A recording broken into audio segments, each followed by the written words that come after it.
Hello বন্ধুরা, আজ বানাবো বাঙালি ঘরের একেবারে চেনা স্বাদের পদ মাছ আলু বড়ি ঝোল। হালকা ঝোল, সহজ রান্না আর ভাতের সঙ্গে অসাধারণ। তা আপনারা আমার সঙ্গে দেখতে থাকুন। মাছগুলোকে ভালো করে ধুয়ে নেওয়ার পর ওর মধ্যে হলুদ গুঁড়ো, লঙ্কা গুঁড়ো আর সামান্য লবণ দিয়ে মাখিয়ে রাখা হয়েছে। রান্নার জন্য কেটে নিয়েছি দুটো পেঁয়াজ, বড়ি আর মশলার মধ্যে জিরে, ধনা, পোস্ত আর সর্ষে দিয়ে বেটে রেখেছি। আলুগুলো ভালো করে ধুয়ে নিয়েছি, কারণ আলুগুলো তো নতুন আলু, তাই বালি ভর্তি থাকে। এইভাবে আলুটাকে কেটে নিলাম সরু সরু করে।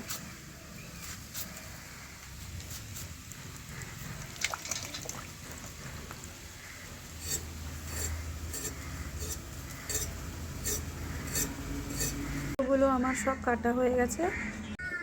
কড়াই গরম হয়ে গেছে, এর মধ্যে তেল দিলাম। কড়াইতে তেল গরম হয়ে গিয়েছে, এবার এর মধ্যে আমি বড়িগুলো দিয়ে দিলাম ভাজার জন্য।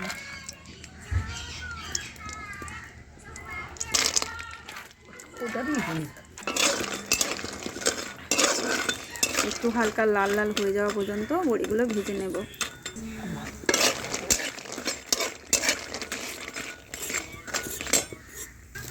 দেখুন বন্ধুরা, বড়িগুলো লাল লাল হয়ে এসেছে, ভাজা হয়ে গেছে। এবার এগুলোকে তুলে নিচ্ছি।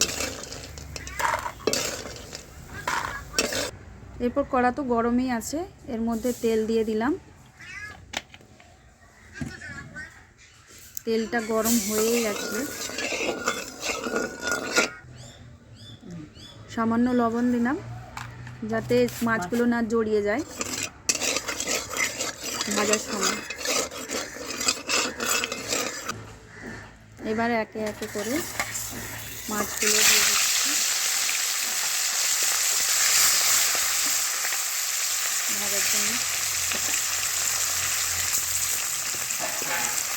মাছগুলোর এক পিঠ ভাজা হয়ে গেছে, এবার অন্য পিঠগুলো দিকে উল্টে দেওয়া হচ্ছে। মাছগুলো ভালো করে লাল লাল করে ভাজা হয়ে গেছে, এবার এগুলোকে আমি তুলে নেব।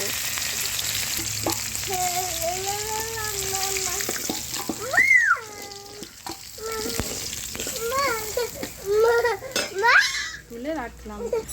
মাছ ভাজা তেলের মধ্যে এবার আলুগুলোকে দিয়েও ভেজে নেব।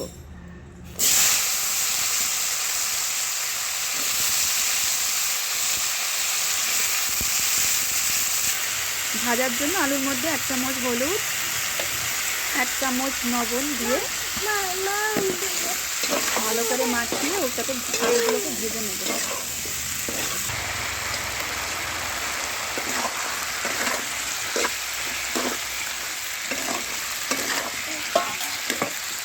দেখুন বন্ধুরা, আলুগুলো ভালো করে ভাজা হয়ে গিয়েছে, এবার এগুলোকে আমি তুলে রাখবো। রান্নার জন্য কড়াইতে তেল দিয়ে দিলাম। তেল গরম হয়ে গেছে, এবার এর মধ্যে দিয়ে দিলাম পেঁয়াজ কোচানো।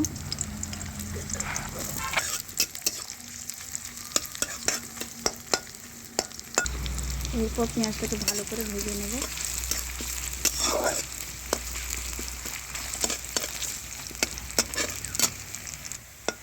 পেঁয়াজটা লাল লাল হয়ে এসেছে, এবার এর মধ্যে বেটে রাখা আগে থেকে মশলাটা দিয়ে দেব। ভালো করে ভেজে নিতে হবে মশলাটাকে। মশলাটা যাতে না পুড়ে যায় তার জন্য একটু জল দিলাম। এরপর 1 চামচ হলুদ গুঁড়ো, 1 চামচ লঙ্কা গুঁড়ো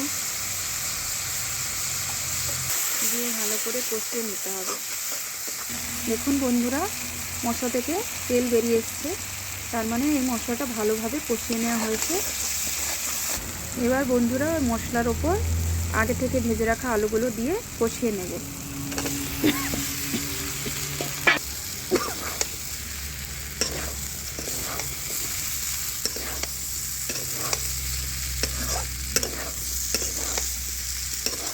এর উপর একটু লবণ ছড়িয়ে দিলাম, মশলাটা যাতে না কড়াইয়ের সঙ্গে লেগে যায় তার জন্য একটু জল দিয়ে দিলাম।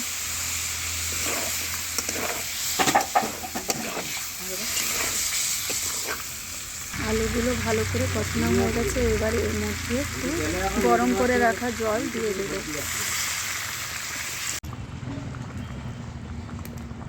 আলু সেদ্ধ হওয়ার জন্য একটু ঢেকে দিলাম কড়াই। সেদ্ধ হয়েছে নাকি ওই জন্য তুলে দেখলাম।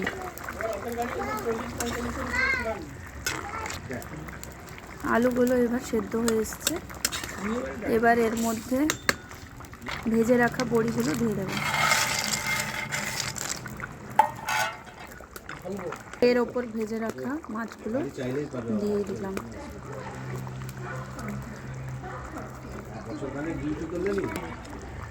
দিয়ে দিয়েছি মাছগুলো।